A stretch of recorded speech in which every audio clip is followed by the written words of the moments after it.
I thank the Lord for this opportunity to be with you this evening. உங்கள் மத்தியிலே இருப்பதற்கு தேவன் கொடுத்த இந்த வாய்ப்புக்காக நான் தேவனுக்கு நன்றி செலுத்துகிறேன்.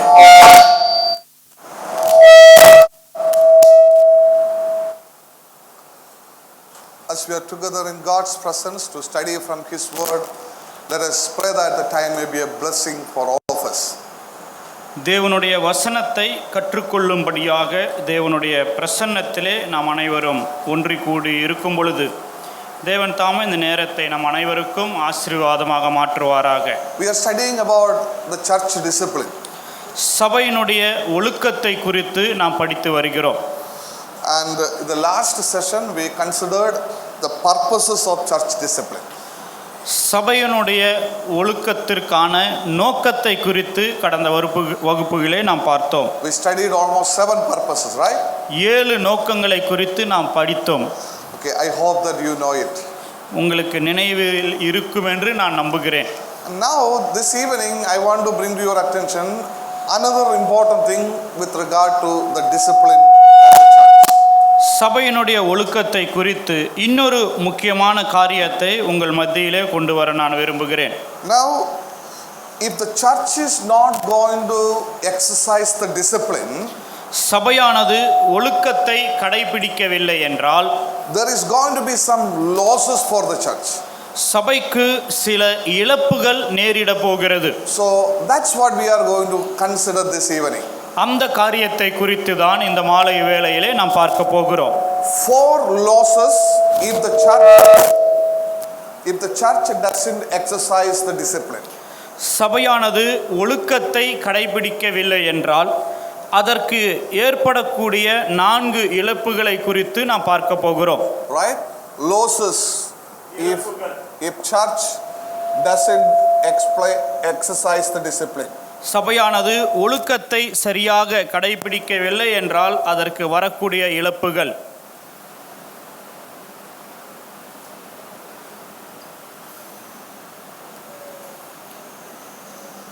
అభి బోర్డు ముందుకు రావాలా, చాలా ఎనిక్కేసింది అందలే.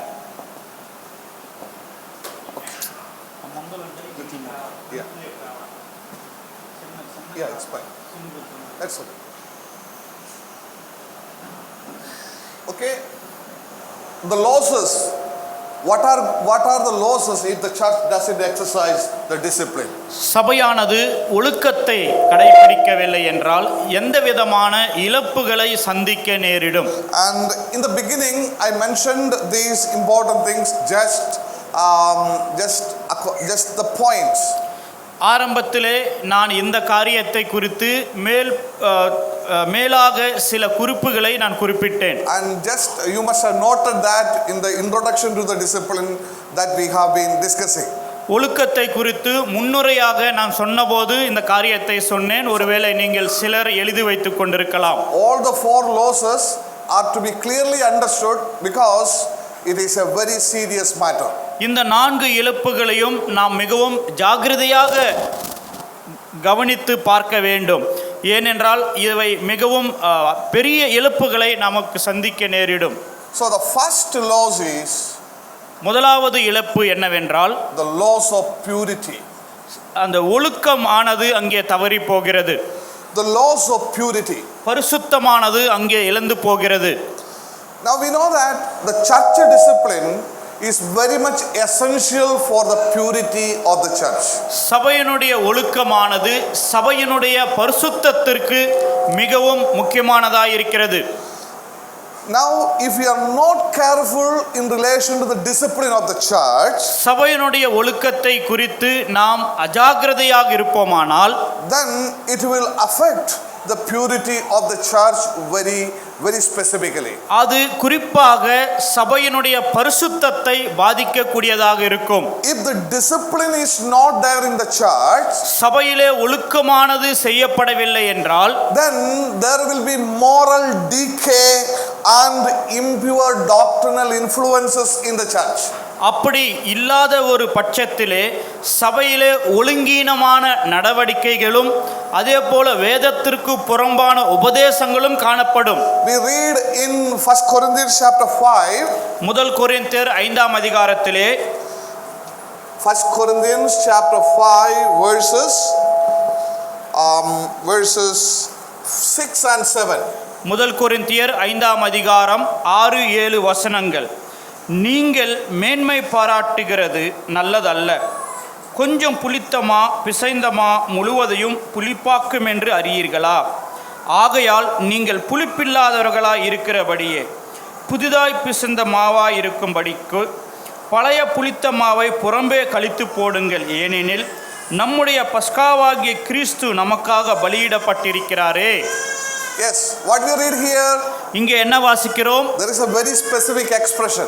அது குறிப்பாக சொல்லப்பட்ட ஒரு காரியத்தை நாம் பார்க்கிறோம். A little leaven leavens the entire lump.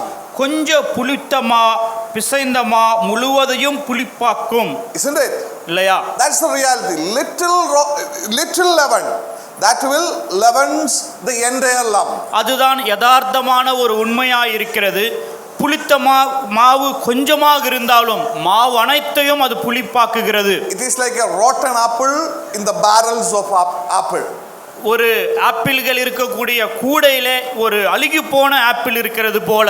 If there is a rotten apple in a barrel of apples, what happen? ஒரு ஆப்பிள் கூடையிலே ஒரு அழுகி போன ஆப்பிள் இருந்தால் என்ன நடக்கும்? Yes, it will affect all the other good apples. நல்லா இருக்கக்கூடிய எல்லா ஆப்பிள்களையும் அது பாதிக்கும். If you don't remove it from there, அது அங்கே இருந்து எடுக்கவில்லை என்றால் maybe after 2 days or 3 days all the other apples will get spoiled. ஒரு 2-3 நாட்களிலே எல்லா ஆப்பிள்களும் அங்கே கெட்டு போய் இருக்கும். That is what Apostle Paul is very specifically speaking about. அப்படிப்பட்ட காரியத்தை தான் அப்போஸ்தலனாகிய பவுல் குறிப்பிட்டு இங்கே எழுதுகிறார். If you do not discipline the problems in your church, உங்களுடைய சபையிலே இருக்கக்கூடிய பிரச்சனைகளை நீங்கள் ஒழுங்குபடுத்தவில்லை என்றால், if you do not discipline the sins in your church, உங்களுடைய சபையிலே காணப்படக்கூடிய பாவங்களை நீங்கள் ஒழுங்குபடுத்தவில்லை என்றால் what happen? என்ன நடக்கும்? It will affect other believers and then the entire church. அது தொடர்ச்சியாக மற்ற விசுவாசிகளை பாதிக்கும். கடைசியிலே சபை முழுவதும் பாதிப்படைய செய்யும். Now we know that the Corinthian church, they showed a lack of concern towards purity. பரிசுத்தத்தை குறித்து ஜாக்கிரதை இல்லாதவர்களாக கொரிந்து சபையார் காணப்பட்டார்கள். They neglected their responsibility of discipline. ஒழுக்கத்தை குறித்த தங்களுடைய பொறுப்பை அவர்கள் உதாசீனப்படுத்தினார்கள். As a result of that, we see that the church as a whole suffered. அந்த காரணத்தினாலே சபை முழுவதும் அங்கே பாதிப்படைந்தது. Now in the beginning they must have been insensitive to one sin that is committed by one brother. ஆரம்பத்திலே ஒரு சகோதரன் செய்த ஒரு பாவத்தை கண்டும் காணாதுமாய் இருந்திருப்பார்கள். And then what happened? அதற்கு பிற்பாடு என்ன நடக்கும்? Afterwards the next person did it. அதற்கு பிற்பாடு அடுத்தவர் அதை செய்தார். And then the church was not able to do anything with that because already one is ignored.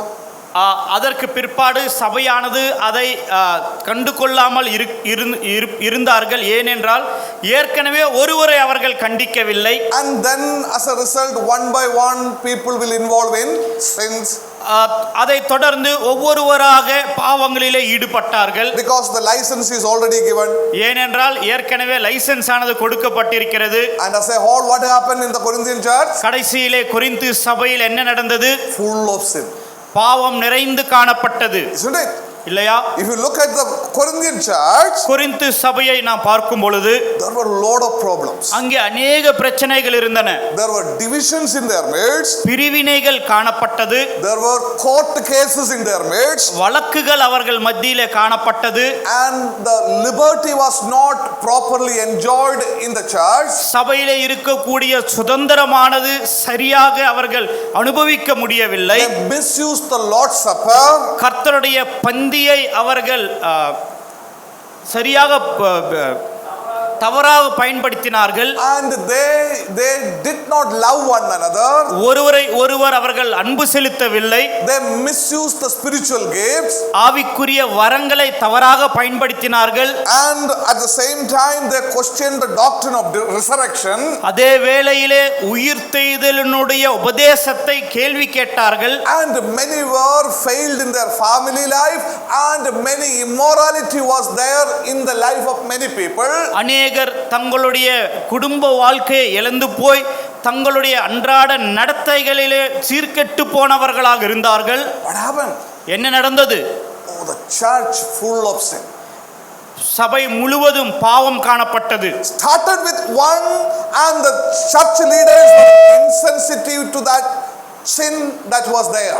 ஒருவரிடத்திலே ஆரம்பமானது, சபையை நடத்தக்கூடியவர்கள் அதை கண்டு கொள்ளவில்லை. And Apostle Paul is writing to the leaders of the assembly, see, you neglected the importance of church discipline. Pavul அவர்களுக்கு எழுதும் பொழுது, நீங்கள் சபையினுடைய ஒழுக்கத்தை உதாசீனப்படுத்தினீர்கள். So when you neglect with one person, ஒருவரை உதாசீனப்படுத்தினால், then you will never be able to take discipline with anybody else in the church.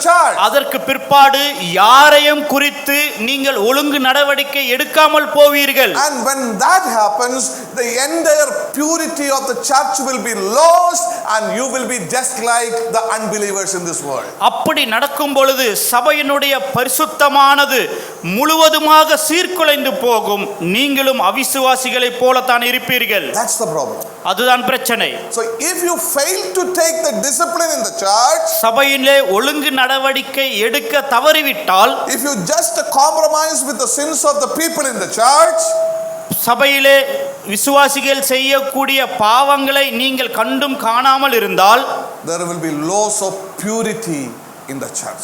சபையினுடைய பரிசுத்தத்தை இழந்து போகும். One rotten apple will spoil all other apples. ஒரு கெட்டுப்போன ஆப்பிள் எல்லா ஆப்பிள்களையும் கெட்டு போக செய்யும். So we need to be very, very careful with the first sin that happens in the life of the people. விசுவாசிகளுடைய வாழ்க்கையிலே நடக்கக்கூடிய முதல் பாவத்தை குறித்து அதிக ஜாக்கிரதை உள்ளவர்களாக இருக்க வேண்டும். If you know the person is not a disciplined person, ஒரு நபர் ஒழுக்கத்தை தவறினவர் என்று நாம் கண்டு கொண்டால், please don't close your eyes towards that. அதை பார்த்து உங்களுடைய கண்களை மூடிக்கொண்டிருக்க வேண்டாம். You need to take the disciplinary action. ஒழுங்கு நடவடிக்கை நீங்கள் எடுத்துதான் ஆக வேண்டும். And we see that in many churches today, there are drunkards, smokers, they are coming and taking part in the Lord's Supper. இன்றைக்கு அநேக சபைகளை பார்க்கும் பொழுது குடிகாரர்கள், புகைப்பிடிக்கக்கூடியவர்கள் கூட கர்த்தருடைய பந்தியில பங்கு பெறுகிறார்கள். Elders know that. மூப்பர்களுக்கும் அது தெரியும். They are afraid to take the discipline. அவர்கள் ஒழுங்கு நடவடிக்கை எடுக்க பயந்திருக்கிறார்கள். There are immoral people coming and taking part in the Lord's Supper. ஒழுங்கீனமானவர்களும் கர்த்தருடைய பந்தியிலே வந்து பங்கு பெறுகிறார்கள். There are people who are having unnecessary relationship with the opposite sex. They are coming and taking part in the Lord's Supper. தங்களுடைய பாலிய உறவிலேயும் தவறி போனவர்களும் கூட பந்தியிலே பங்கு பெறுகிறார்கள். And they know that. The elders, the people in the assembly, they know that. சபையில் இருக்கக்கூடிய விசுவாசிகளுக்கும் மூப்பர்களுக்கும் அது தெரியும். But the disciplinary actions are not taken. ஆனால் ஒழுங்கு நடவடிக்கை என்பது எடுக்கப்படவில்லை. So when that happens, ultimately you will lose all the purity of the church in this world. அது அப்படி நடக்குமானால் கடைசியிலே சபையினுடைய பரிசுத்தத்தை முழுவதுமாக இழந்து போகக்கூடியதாக இருக்கும். So it's a serious matter. The little leaven leaveneth the entire lump. ஆகையால் இது அதி முக்கியமான ஒரு காரியம். புளித்த மாவு கொஞ்சமாக இருந்தாலும் மாவு அனைத்தையும் அது புளிக்க பண்ணும். And we should never play with the body of Christ. கிறிஸ்துவனுடைய சரீரத்தோடு கூட நாம் விளையாடக்கூடாது. The church is the house of God. சபையானது தேவனுடைய வீடாய் இருக்கிறது. Therefore this is not the place for any believer to do as you like. ஆகையால் எந்த விசுவாசியும் தாங்கள் விரும்புகிறது போல செய்யக்கூடிய இடம் இதுவல்ல. And you need to do according to the instructions of the master of this church. இந்த சபையினுடைய தலைவர் கொடுக்கக்கூடிய ஆலோசனையின்படி நாம் செய்யக்கூடியவர்களாக இருக்க வேண்டும். If you cannot follow that, you are not fit for his church. அதை நம்மால் கடைபிடிக்க முடியவில்லை என்றால் அவருடைய சபைக்கு நாம் பொருத்தமானவர்கள் அல்ல.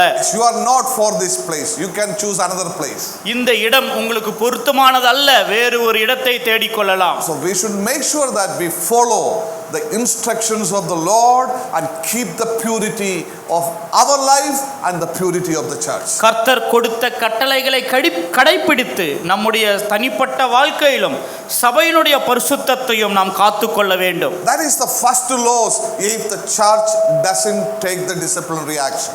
சபையானது ஒழுங்கு நடவடிக்கை இல்லை என்றால், எடுக்கவில்லை என்றால் முதலாவது இழப்பு இதுதான். The second loss is இரண்டாவது ஒரு இழப்பு the loss of power. அங்கே வல்லமை, அதிகாரம், வல்லமை, the சக்தி. ஓகே, வல்லமையானது அங்கே இழந்து போகப்படுகிறது. You lose your power. நம்முடைய வல்லமையை நாம் இழந்து போகிறோம். The church will lose its power if we are not really exercising the disciplinary action in the church. சபையிலே ஒழுங்கு நடவடிக்கை எடுக்கவில்லை என்றால் சபையானது தன்னுடைய வல்லமையை இழந்து போகிறது. We know that the sin in the life of the church grieves the Holy Spirit. சபையிலே காணப்படக்கூடிய பாவம் என்பது பரிசுத்த ஆவியானவரை துக்கப்படுத்தக்கூடியதாக இருக்கிறது. There are two important commands given in the Bible. வேதத்தில் இரண்டு முக்கியமான கட்டளைகள் கொடுக்கப்பட்டிருக்கின்றன. Number one, do not grieve the Holy Spirit. பரிசுத்த ஆவியை துக்கப்படுத்தாதிருங்கள். And number two, do not quench the Holy Spirit. பரிசுத்த ஆவியை அவித்து போடாதிருங்கள். These two are very specific commands to the believers. விசுவாசிகளுக்கு கொடுக்கப்பட்ட மிக முக்கியமான கட்டளைகள் இவைகள். Now when you read the context of those verses, அந்த வசனங்கள் எந்த பின்னணியில எழுதப்பட்டவைகள் என்று நாம் பார்க்கும் பொழுது, it is mentioned in the context of the sins in the life of each one of us. நம் ஒவ்வொருவருடைய வாழ்க்கையிலும் காணப்படக்கூடிய பாவங்களை குறித்து எழுதும்போதுதான் அந்த இரண்டு காரியங்களும் சொல்லப்பட்டிருக்கின்றன. If you sin in your life, உன்னுடைய வாழ்க்கையிலே நீ பாவம் செய்தால், you are grieving the Holy Spirit as well as you are quenching the Holy Spirit. நீங்கள் பரிசுத்த ஆவியை துக்கப்படுத்துகிறீர்கள், அதே வேளையிலே பரிசுத்த ஆவியை அவித்து போடுகிறீர்கள். So in the same way, when it comes into the church and its life, அதே வேளையிலே சபையை குறித்து நாம் பார்க்கும் பொழுது, if the sin is remaining in your church without taking the needed disciplinary action, எடுக்கப்பட வேண்டிய ஒழுங்கு நடவடிக்கை எடுக்காமல் சபையிலே பாவம் தொடர்ந்து காணப்படுமானால், if you are not considering the seriousness of the sin that is existing in the church, சபையிலே காணப்படக்கூடிய பாவத்தை குறித்து அக்கறை இல்லாதவர்களாக இருப்போமானால், then you will never be able to experience the power of the Holy Spirit in your church. அப்பொழுது பரிசுத்த ஆவியானவருடைய வல்லமையை நம்முடைய சபையிலே நாம் அனுபவிக்க முடியாது. You will only experience the power of your flesh. நம்முடைய மாம்சத்தின் வல்லமையை மாத்திரம்தான் நாம் அனுபவிப்போம். If you are entertaining any sins in your church, சபையிலே எந்த விதமான பாவத்தையும் நாம் ஊக்கப்படுத்துவோமானால், make sure that the church will be running according to on the basis of the resources of your carnality. உன்னுடைய மாம்ச செயல்பாடுகளின்படி சபையானது செயல்படுகிறது என்று நாம் புரிந்து கொள்ள வேண்டும். The church will not be able to experience the real power of the Holy Spirit. பரிசுத்த ஆவியானவருடைய உண்மையான வல்லமையை சபையானது அனுபவிக்க முடியாமல் போகும். And not only that, until you deal with that sins, you will never be able to experience the blessings of God in your assembly. அதே வேளையிலே அந்த பாவத்தை நீங்கள் சீர்படுத்துவதற்கு மட்டும் தேவனுடைய ஆசீர்வாதங்களை நாம் அனுபவிக்க முடியாது. We have an example, very clear example in Joshua chapter 7. யோசுவாவின் புத்தகம் 7ஆம் அதிகாரத்திலே ஒரு நல்ல உதாரணம் இருக்கிறது. What is the example? அங்கே என்ன உதாரணம்? Yes, Achan sin. ஆகானுடைய பாவத்தை குறித்து நாம் பார்க்கிறோம். Now when we read about the sin of Achan, what happened? ஆகானுடைய பாவத்தை குறித்து நாம் பார்க்கும் பொழுது என்ன நடந்தது? What happened? He sinned against God, and the people of Israel, when they went to fight with Ai, they were defeated. ஆகான் தேவனுக்கு விரோதமாக பாவம் செய்த போது இஸ்ரவேலர் ஆயி பட்டணத்திற்கு விரோதமாக யுத்தத்திற்கு சென்றபோது தோற்று போனார்கள். Then Joshua fell down and asked God why it is happening in their life. அப்பொழுது யோசுவா தேவனுக்கு முன்பாக முழங்கால் படியிட்டு இது ஏன் நடந்தது என்று ஜெபித்தார். Then the Lord said, அப்பொழுது கர்த்தர் சொன்னார். what the Lord said? என்ன சொன்னார்? There is sin in your midst. உங்கள் மத்தியிலே பாவம் இருக்கிறது. There is sin in your midst. உங்கள் மத்தியிலே பாவம் இருக்கிறது. If you are not going to deal with your sin, அந்த பாவத்தை நீங்கள் சரியாக கையாளவில்லை என்றால் you are not going to enjoy the blessings of victory in your life. உங்களுடைய வாழ்க்கையிலே வரக்கூடிய வெற்றியின் ஆசீர்வாதத்தை நீங்கள் அனுபவிக்க முடியாது. When you sinned, we see that they lost the power to defeat the enemies. அவர்கள் பாவம் செய்தபோது சத்துருவை தோற்கடிக்கக்கூடிய வல்லமையை இழந்து போனார்கள். When the people of Israel entertained sin in their midst without finding it out, அதற்கு விரோதமாக போர் செய்யாமல் சண்டையிடாமல் இஸ்ரவேலர் அந்த பாவத்தை அனுமதித்த போது, when the Israel entertained the sin without disciplining that, அந்த பாவத்தை ஒழுங்குபடுத்தாமல் அவர்கள் உற்சாகப்படுத்தின போது what happened? என்ன நடந்தது? They lost the power. அவர்கள் வல்லமையை இழந்து போனார்கள். They lost the power. They were not able to defeat the enemy. அவர்கள் அந்த சத்துருவை தோற்கடிக்க முடியவில்லை. Then what happened next? அதற்கு பிற்பாடு என்ன நடந்தது? Tribe by tribe they came in front of Joshua and they were finding out who did the mistake. அவர்கள் யோசுவாவுக்கு முன்பாக வந்து யார் தவறு செய்தார்கள் என்று பார்த்தார்கள். And finally we see that Achan was caught.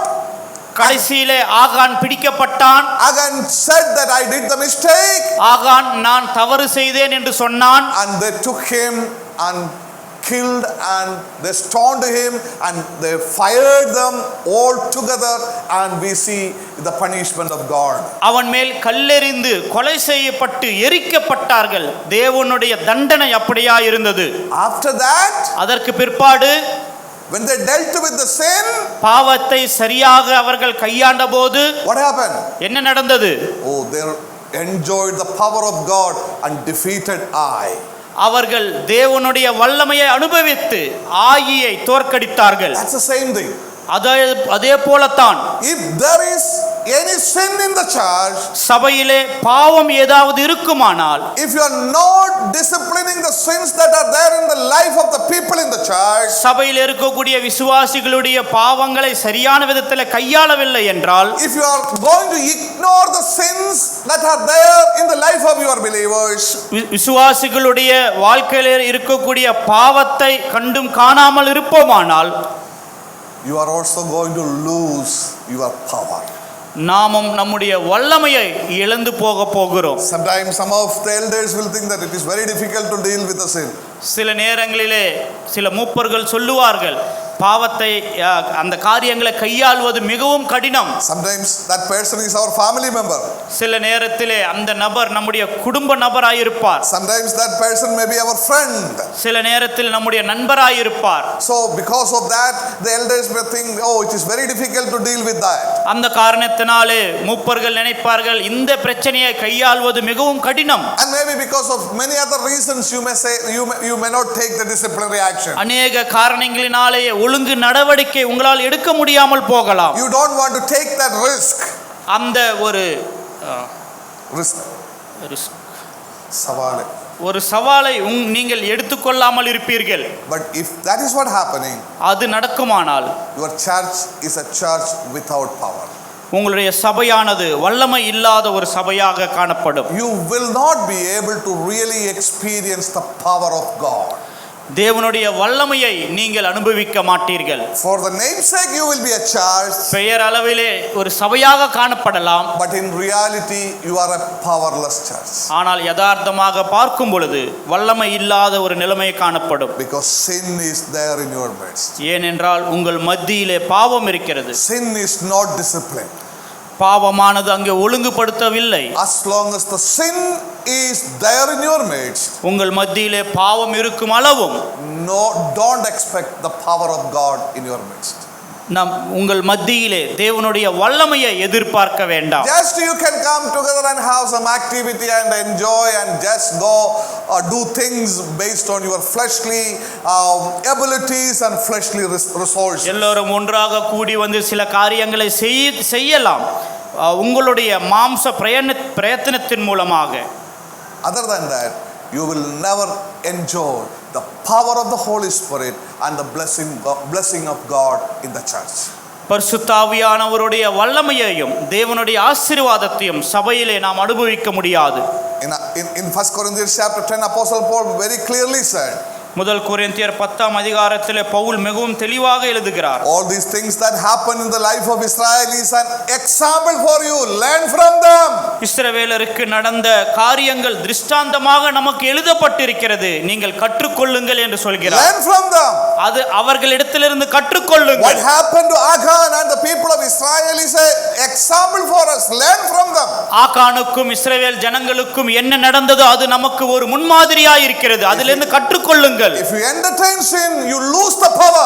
பாவத்தை நாம் உற்சாகப்படுத்துவோம் ஆனால் அந்த வல்லமையை நாம் இழந்து போகிறோம். Because the Spirit of God is grieved and he is quenched.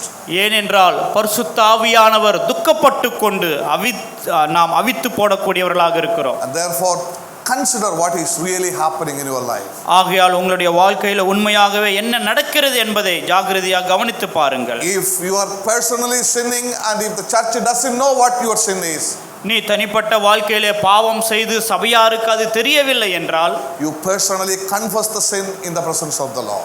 தேவனுடைய பிரசன்னத்திலே தனிப்பட்ட விதமாக நீங்கள் அறிக்கையிடுங்கள். And then only you will be able to enjoy the power of God.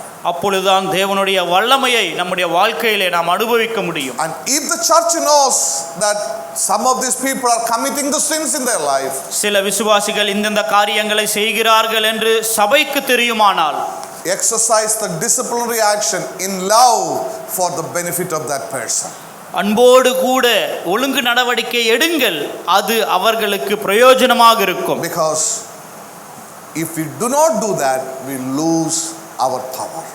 நாம் அப்படி செய்யவில்லை என்றால் நாம் வல்லமையை இழந்து போகக்கூடியவர்களாக இருப்போம். And the third important loss, மூன்றாவது முக்கியமான ஒரு இழப்பு, the loss of progress. வளர்ச்சியை நாம் இழந்து போகிறோம். Yes. If you do not take the disciplinary action in our church, நம்முடைய சபையில ஒழுங்கு நடவடிக்கையை எடுக்கவில்லை என்றால், you will lose the progress of your church. சபையினுடைய வளர்ச்சியை நாம் இழந்து போகிறோம். If the church doesn't take the disciplinary actions, சபையானது ஒழுங்கு நடவடிக்கை எடுக்கவில்லை என்றால், the ministry of the church also will decline and it will be seriously affected. சபையினுடைய ஊழியமும் அங்கே குறைந்து போகும். The church may want to grow, சபையானது வளர வேண்டும் என்றுதான் எதிர்பார்க்கும். so we may do so many activities. ஒருவேளை நாம் அநேக காரியங்களை செய்யலாம். You may conduct the gospel meetings, you may go for house visiting and you may have some outreach, everything you may do. சுவிசேஷ கூட்டங்கள் நடத்தலாம், குடும்ப சந்திப்புக்கு செல்லலாம், இப்படி எதுவேனாலும் செய்யலாம். But ஆனால் if there is sin in your midst, நம்முடைய இடத்திலே பாவம் இருக்குமானால், whatever be your effort, நீங்கள் எப்படிப்பட்ட முயற்சி எடுத்தாலும் no soul will be added into our church. சபையிலே ஆத்துமாக்கள் சேர்க்கப்படாத ஒரு நிலைமை காணப்படும். That is very real and that's what happening in many churches today. அது மிகவும் உண்மையான ஒரு காரியம். இப்படிப்பட்ட காரியம் தான் அநேக இடங்களில் நடக்கிறது. We read it in Revelation chapter 2. வெளிப்படுத்தின விசேஷம் 2ஆம் அதிகாரத்திலே நாம் வாசிக்கிறோம். Revelation chapter 2 verse 5. வெளிப்படுத்தின விசேஷம் 2ஆம் அதிகாரம் 5வது வசனம். ஆகையால் நீ இன்ன நிலைமையிலிருந்து விழுந்தாய் என்பதை நினைத்து மனந்திரும்பி ஆதியில் செய்த கிரியைகளை செய்வாயாக. இல்லாவிட்டால் நான் சீக்கிரமாய் உன்னிடத்தில் வந்து நீ மனம் திரும்பாத பட்சத்தில் உன் விளக்கு தண்டை அது நின்று நீக்கி விடுவேன். Oh, look at that. இதை பார்த்தீர்களா? The Lord made it very clear. See, if you are not going to deal with your sins in the church at Ephesus, எபேசு சபையில் இருக்கக்கூடிய பாவங்களை நீங்கள் சரியாக சீர்படுத்தவில்லை என்றால் what the Lord is going to do? கர்த்தர் என்ன செய்ய போகிறார்? Oh, even he is going to remove that church. அந்த சபையை அவர் எடுத்து போடுவேன் என்று சொல்கிறார். The progress of the church is going to be clearly affected over there. சபையினுடைய வளர்ச்சியானது இந்த உலகத்திலேயே பாதிப்படைய செய்ய போகிறது. That is what the Lord says. கர்த்தர் அப்படித்தான் சொல்கிறார். It's the word of the Lord. இது கர்த்தருடைய வசனம். If you're not disciplining the sin, நீங்கள் பாவத்தை சரியாக சீர்படுத்தவில்லை என்றால் the progress of the church will be really affected. சபையினுடைய வளர்ச்சி அதிகமாக பாதிப்படையும். And even in chapter 3 verse 16 we read there, அதே வெளிப்படுத்தின விசேஷம் 3ஆம் அதிகாரம் 16ஆம் வசனத்திலே நான் வாசிக்கிறோம். இப்படி நீ குளிருமின்றி அனலுமின்றி வெதுவெதுப்பாய் இருக்கிறபடியினால் உன்னை என் வாயினின்று வாந்தி பண்ணி போடுவேன். yes, I will spit you out from my mouth. என்னுடைய வாயினின்று உன்னை வாந்தி பண்ணி போடுவேன். If you are not going to correct yourselves, உங்களை நீங்கள் சீர்படுத்தவில்லை என்றால், if you are not taking the needed disciplinary actions in your church, எடுக்க வேண்டிய ஒழுங்கு நடவடிக்கையை உங்களுடைய சபையிலே நீங்கள் எடுக்கவில்லை என்றால், I will spit you out of my mouth. நான் என் வாயினின்று உங்களை வாந்தி பண்ணி போடுவேன். That is the word of the Lord. இது கர்த்தருடைய வசனம். So it is true with our churches also. நம்முடைய சபைகளிலும் இது உண்மையாயிருக்கிறது. If there is no discipline in our church, நம்முடைய சபையிலே ஒழுங்கு நடவடிக்கை இல்லை என்றால், if we are continue to entertain the sins in our church, சபையிலே காணப்படக்கூடிய பாவங்களிலே தொடருமானால், he will spit you out from his mouth. அவருடைய வாயினின்று அவர் வாந்தி பண்ணி போடுவார். You will never be able to have any progress in your church. நம்முடைய சபையிலே எந்த விதமான வளர்ச்சி இல்லாததாக காணப்படும். So that is the reality of many churches today. இன்றைய காலத்தில் அநேக சபைகளிலே இது எவ்வளவு உண்மையுள்ள ஒரு காரியமாக In the இருக்கிறது. beginning the church was very big and the people were actively coming, and slowly we see that the church is withered and it is almost in a dying condition. ஆரம்பத்தில் அதிகமான ஜனங்கள் இருப்பார்கள். காலம் செல்ல செல்ல இலைகள் உதிர்வது போல உதிரிவிட்டு கடைசியிலே சபையானது சாகக்கூடிய தருவாயிலே காணப்படும். I know many churches almost in a stage of dying condition. அநேக சபைகள் செத்து போகக்கூடிய ஒரு நிலைமையிலே காணப்படுகின்றன. The reason is அதற்கான காரணம் the elders did not discipline the sin in the church. சபையிலே இருக்கக்கூடிய பாவங்களை முப்பர்கள் அங்கே சரியான விதத்திலே சீர்படுத்தவில்லை. They arranged so many mission work and outreach work, அநேக விதமான ஊழியங்களை செய்திருக்கிறார்கள். but no result. ஆனால் எந்த பலனும் இல்லை. Because the people around, they know what is the sin that is there in your church. நம்மை சுற்றி இருக்கக்கூடியவர்களுக்கு இங்கே எந்த விதமான பாவம் இருக்கிறது என்று அவர்களுக்கு தெரியும். They know who you are, what is happening in you. நீ யார், உனக்குள்ளே என்ன நடக்கிறது என்று அவர்களுக்கு தெரியும். They are observing you and they see what is the kind of character that you are manifesting outside with the people. உன்னை கவனித்து பார்க்கிறார்கள், நீ எப்படி மற்றவர்களோடு கூட நடந்து கொள்கிறாய் என்று. They will never come to your church. அவர்கள் உங்களுடைய சபைக்கே வரமாட்டார்கள். They will never believe in the name of the Lord Jesus Christ. ஆண்டவராகிய இயேசு கிறிஸ்துவினுடைய நாமத்தை விசுவாசிக்க மாட்டார்கள். You are the reason. நீதான் அதற்கு காரணமாய் இருக்கிறாய். Your sin is the reason. உன்னுடைய பாவம் அதற்கு காரணமாய் இருக்கிறது. So the church will never grow if the sin is entertained in your church. சபையானது பாவமானது உற்சாகப்படுத்தப்படுமானால் சபை வளராமல் காணப்படும். I have the personal experience when I went for the outreach in one place. ஒரு இடத்திற்கு பிரசங்க சுவிசேஷ ஊழியத்திற்கு சென்ற அனுபவம் எனக்கு இருக்கிறது. And I was small at that time and I just went with somebody else. நான் சிறியவனாக இருந்தேன், மற்றவர்களோடு கூட நான் சென்றேன். And when the uncle was speaking the gospel to the family and they were all agreeing this is right and this is good. ஒரு uncle சுவிசேஷத்தை பேசும்பொழுது ஒரு குடும்பத்தார் இது சரிதான் என்று ஒத்துக்கொண்டார்கள். And then the uncle invited them to come to the church. அவர்களை சபைக்கு வரும்படி அந்த அங்கிள் அழைத்தார். And then the family member said like this. அந்த குடும்பத்தார் இப்படி சொன்னார்கள், I will not come to that church. அந்த சபைக்கு நான் வரமாட்டேன். This family, that family, they are living worse than the unbelievers.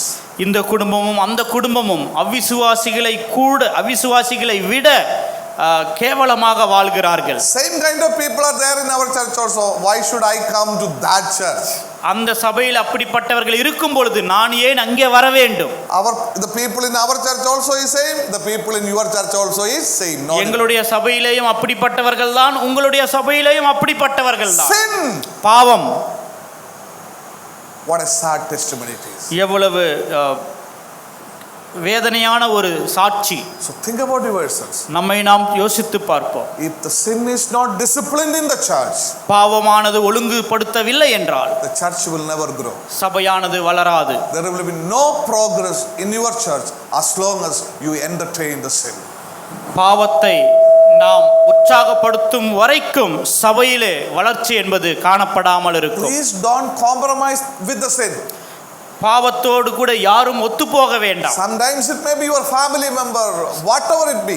சில வேளையிலே நம்முடைய குடும்பத்தை சார்ந்தவர்களாக இருந்தாலும் எப்படியாக இருந்தாலும் we should follow what the scripture says. வேதம் என்ன போதிக்கிறதோ அதை கடைபிடிக்க வேண்டும். And the fourth loss, நான்காவது ஒரு இழப்பு, the loss of purpose. அந்த நோக்கத்தை நாம் இழந்து போகிறோம். The loss of purpose. நோக்கத்தை நாம் இழந்து போகக்கூடியவர்களாக இருக்கிறோம்.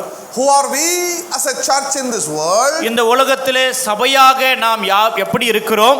We know that we are the ambassadors of Christ in this perishing world. இந்த அழிந்து போகக்கூடிய உலகத்திலே நாம் கிறிஸ்துவுக்கு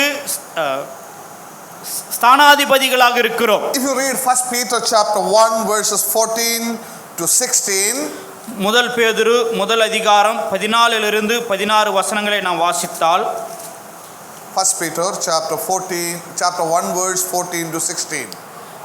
நீங்கள் முன்னே உங்கள் அறியாமையினாலே கொண்டிருந்த இச்சைகளின்படி இனி நடவாமல் கீழ்ப்படுகிற பிள்ளைகளாயிருந்து உங்களை அழைத்தவர் பரிசுத்தராயிருக்கிறது போல நீங்களும் உங்கள் நடக்கைகள் எல்லாவற்றிலேயும் பரிசுத்தராயிருங்கள். நான் பரிசுத்தராகையால் நீங்களும் பரிசுத்தராயிருங்கள் என்று எழுதியிருக்கிறது. Yes, and then look at chapter 2. அதற்கு பிற்பாடு 2ஆம் அதிகாரத்தை பாருங்கள். Verses 9 to 15. 9 15 வசனங்கள். நீங்களோ உங்களை அந்தகாரத்தினின்று தம்முடைய ஆச்சரியமான ஒளியினிடத்திற்கு வரவழைத்தவருடைய புண்ணியங்களை அறிவிக்கும்படிக்கு தெரிந்து கொள்ளப்பட்ட சந்ததியும் ராஜரீகமான ஆசாரிய கூட்டமாயும் பரிசுத்த ஜாதியாயும் அவருக்கு சொந்த ஜனமாயும் இருக்கிறீர்கள். Yes. Now in chapter 1 it is stated individually that every individual believer should be holy as the Lord is holy. 14 முதல் அதிகாரம் 14ஆம் வசனத்திலே ஒரு தனிப்பட்ட விசுவாசியும் கர்த்தர் பரிசுத்தராய் இருக்கிறது போல நாமும் பரிசுத்தராய் இருக்க வேண்டும் என்று சொல்லப்படுகிறது. Now when we come to chapter 2, the focus is on the church. 2ஆம் அதிகாரத்திற்கு நாம் பார்க்கும் பொழுது அந்த எழுத்தாளர் சபையை குறித்து பேசுகிறார். Not individually. தனிப்பட்டவர்களாக அல்ல. We see the plural words used there. அங்கே பயன்படுத்தப்பட்ட பன்மையான வார்த்தைகளை நாம் பார்க்கிறோம். So there it says that you should be as a church holy people. அங்கே சொல்கிறார் நீங்கள் சபையாக பரிசுத்த கூட்டமாக இருக்க வேண்டும். Isn't it? இல்லையா? You as a church should be holy people. சபையாக நீங்கள் பரிசுத்த ஜனமாக இருக்க வேண்டும். You should be standing out as a distinct people in this world. நாம் தெரிந்தெடுக்கப்பட்டவர்களாக இந்த உலகத்தில் எழுந்து நிற்க வேண்டும். And you are here to proclaim the excellencies of our Lord Jesus Christ. நம்மை அழைத்த அவருடைய ஆச்சரியமான புண்ணியங்களை நாம் அறிவிக்க வேண்டும். That's what our purpose is. நம்முடைய நோக்கம் அதுதான். That's the purpose of the church. சபையினுடைய நோக்கம் அது. You should be holy people. நீங்கள் பரிசுத்த ஜனமாக இருக்க வேண்டும். You should be separated and distinct in this world. இந்த உலகத்திலே பிரித்தெடுக்கப்பட்ட தனி கூட்டமாக இருக்க வேண்டும். You should be standing out as special people. ஒரு விசேஷித்த ஜனமாக எழுந்து நிற்க வேண்டும். And you are here to proclaim the excellencies of our God in Jesus Christ. நம்முடைய தேவனுடைய புண்ணியங்களை கர்த்தராகிய இயேசு கிறிஸ்துவுக்குள் நாம் அறிவிக்க வேண்டும். That's the purpose. அதுதான் நோக்கம். But what is in reality? ஆனால் யதார்த்தத்தில் என்ன நடக்கிறது? There is no much difference between the people in the church and the people, those who are unbelievers. சபையில் இருக்கக்கூடிய விசுவாசிகளுக்கும் வெளியே இருக்கக்கூடிய அவிசுவாசிகளுக்கும் வித்தியாசமே இல்லாமல் காணப்படுகிறது. That's the sad condition of the churches today. இன்றைக்கு இருக்கக்கூடிய சபைகளினுடைய கவலை அளிக்கக்கூடிய ஒரு நிலைமை அதுதான். No discipline in the church. சபையில ஒழுக்கம் இல்லை. Because there is no discipline in the church, சபையில ஒழுக்கம் இல்லாத காரணத்தினாலே we are not able to fulfill these purposes that are entrusted with the church. சபைக்கு கொடுக்கப்பட்ட இந்த நோக்கத்தை நிறைவேற்ற முடியாத ஒரு சூழ்நிலை காணப்படுகிறது. And even we have forgotten our purpose, isn't it? நம்முடைய நோக்கத்தை நாம் மறந்தே போகிறோம். Since the sins are entertained in our midst, நமக்கு மத்தியிலே பாவங்கள் உற்சாகப்படுத்தப்படக்கூடிய காரணத்தினாலே we are not at all bothered about what is our purpose. நம்முடைய நோக்கம் என்ன என்பதை குறித்து கவலை இல்லாதவர்களாக இருக்கிறோம். Isn't it? இல்லையா? How much are we fulfilling the purposes of our church in this world? இந்த உலகத்திலே இந்த சபையினுடைய நோக்கங்களை எவ்வளவாக நாம் நிறைவேற்றுகிறோம்? What's really happening? உண்மையாகவே என்ன நடக்கிறது? Now when it comes into many of our areas, அநேக பகுதிகளில் நாம் பார்க்கும் பொழுது the people in the church are just like the people in the secular world. உலகத்திலே காணப்படக்கூடிய ஜனங்களைப் போலத்தான் சபையிலே இருக்கக்கூடியவர்களும் இருக்கிறார்கள். Think about your attitudes. நம்முடைய நடத்தை எப்படியாக இருக்கிறது? Attitudes, manobhavam. நம்முடைய மனோபாவம் எப்படியாக இருக்கிறது? How is it? எப்படி இருக்கிறது? Our attitudes are just like unbelievers' attitude, right? அவிசுவாசிகள் இருக்கக்கூடிய மனோபாவம் போலத்தான் நமக்கும் இருக்கிறது இல்லையா? When it comes into different areas of our life, how is our attitude? நம்முடைய வாழ்க்கையினுடைய ஒவ்வொரு காரியத்திலேயும் பார்க்கும் பொழுது நம்முடைய மனோபாவம் எப்படியாக இருக்கிறது? It's just like the unbelievers' attitude. அவிசுவாசிகள் இருக்கக்கூடிய மனோபாவத்தை போலத்தான் இருக்கிறது. What about your values in the life? நம்முடைய வாழ்க்கையினுடைய தரம் எப்படியாக இருக்கிறது? Is it not just like unbelievers? அவிசுவாசிகளைப் போலவே இல்லையா? What about your moral standard? நம்முடைய நடத்தை எப்படியாக இருக்கிறது? How is your moral standard? உன்னுடைய நடத்தை எப்படியாக இருக்கிறது? Is it not just like unbelievers? அவிசுவாசிகளைப் போல இல்லையா? In your school, in your workplace, உங்களுடைய பள்ளிக்கூடத்திலே, வேலை செய்யக்கூடிய இடத்திலே, in the neighborhood, நம்முடைய பக்கத்து வீட்டுக்காரர்களிடத்திலே, how is your moral standard? உன்னுடைய நடத்தை எப்படியாக இருக்கிறது? How do you deal with your opposite sex and how do you speak with them? எதிர்பாலினத்தவரோடு கூட எப்படியாக நாம் பேசுகிறோம்?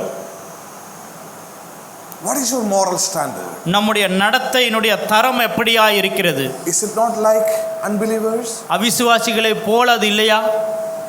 How is your lifestyle? உன்னுடைய வாழ்க்கை முறை எப்படியாக இருக்கிறது? Lifestyle.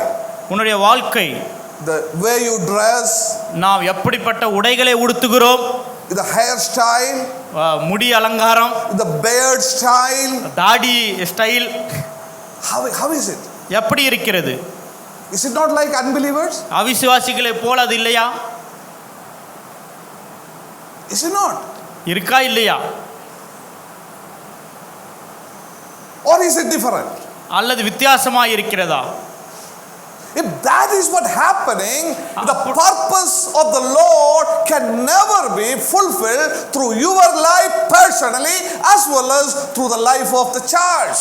அப்படி இருக்குமானால் தேவனுடைய நோக்கம் என்பது உங்களுடைய தனிப்பட்ட வாழ்க்கையின் மூலமாகவும் சபை மூலமாகவும் நிறைவேற்றப்படாததாக இருக்கும். If this is what happening in your life, உங்களுடைய வாழ்க்கையில இப்படி நடக்குமானால் you have lost the sense of purpose. தேவனுடைய நோக்கத்தை குறித்த அந்த அறிவை நாம் இழந்து போயிருக்கிறோம். You don't have a sense of the purpose that is in relation to your spiritual life and the church. ஆவிக்குரிய வாழ்க்கையிலே தேவன் உனக்கென்று வைத்திருக்கிற அந்த நோக்கத்தை நாம் மறந்து போகிறோம். If you really understand the purpose of your church and purpose of your life, you will never live like that. உன்னுடைய தனிப்பட்ட வாழ்க்கையும் சபையினுடைய நோக்கத்தையும் நீங்கள் அறிந்திருப்பீர்கள் என்றால் அப்படி விட மாட்டீர்கள். You will never live like that. நீங்கள் அப்படி வாழ மாட்டீர்கள். So when it comes into the sins that are there in our personal life and the sins in the church life, உங்களுடைய தனிப்பட்ட வாழ்க்கையிலேயும் சபை வாழ்க்கையிலேயும் இருக்கக்கூடிய பாவங்கள், if that is not disciplined, அது சரியாக சீர்படுத்தப்படவில்லை என்றால், if that is unchecked, அது கண்டுபிடிக்க முடியாமல் இருக்குமானால், you are living without fulfilling the purpose that the Lord has entrusted with you. தேவன் உங்களுக்கு ஒப்பு கொடுத்த நோக்கத்தை நிறைவேற்றாதவர்களாக நாம் வாழ்ந்து கொண்டிருக்கிறோம். So think about yourself this evening very seriously. இந்த மாலை வேளையிலே உங்களை குறித்து நீங்களே ஜாக்கிரதையாக கவனித்து பாருங்கள். Very serious. மிகவும் ஜாக்கிரதையாக. Our life is for a short time in this world. இந்த உலகத்திலே நம்முடைய வாழ்க்கை ஒரு குறிப்பிட்ட சுருக்கமான காலத்திற்கு தான். And how are we living that life for this short time, that matters in the eternity. இந்த குறுகிய காலத்திலே நாம் எப்படியாக வாழ்கிறோமோ அது நமக்கு வரக்கூடிய நித்தியத்தை நமக்கு காண்பிக்கக்கூடியதாக இருக்கும். When you stand in the presence of the Lord, தேவனுடைய பிரசன்னத்திலே நிற்கும் பொழுது you will be in tears. நீங்கள் கண்ணீரோடு இருப்பீர்கள். And think about our life. நம்மை நாமே பரிசோதித்து பார்ப்போம். What's really happening? உண்மையாகவே என்ன நடக்கிறது? How about your church? நம்முடைய சபை எப்படியா இருக்கிறது? The responsible brethren of the church, are you really careful with the discipline of your church? பொறுப்புள்ள சகோதரர்கள் சபையினுடைய ஒழுக்கத்தை குறித்து ஜாக்கிரதை உள்ளவர்களாக இருக்கிறோமா? Don't allow any sins to be entertained in the church. சபையில எப்படிப்பட்ட பாவமும் உற்சாகப்படுத்த அனுமதிக்காதீர்கள். And if that is happening, ஒருவேளை அது நடக்குமானால் there will be loss of purity, பரிசுத்தத்தை இழந்து போவோம். there will be loss of power, வல்லமையை இழந்து போவோம். there will be loss of progress, வளர்ச்சியை இழந்து போவோம். there will be loss of purpose. நோக்கத்தை நாம் இழந்து போவோம். So think about yourselves and the church very seriously and make the needed decision that is necessary for our life. நம்முடைய வாழ்க்கையும் சபையையும் நாம் கவனித்து பார்த்து தேவையான தீர்மானங்களை சரியான விதத்திலே நாம் எடுப்போம். And may the Lord help us to be very specific in this area so that our life may be fruitful and successful for the glory of God in the coming days. குறிப்பிட்ட இந்த பகுதியிலே நம்மை நாமே பரிசோதித்து சரியாக வாழ்ந்து தேவனுடைய நாமத்திற்கு மகிமை கொண்டு வரும். May His name be glorified. அவருடைய நாமம் மையப்படுவதாக.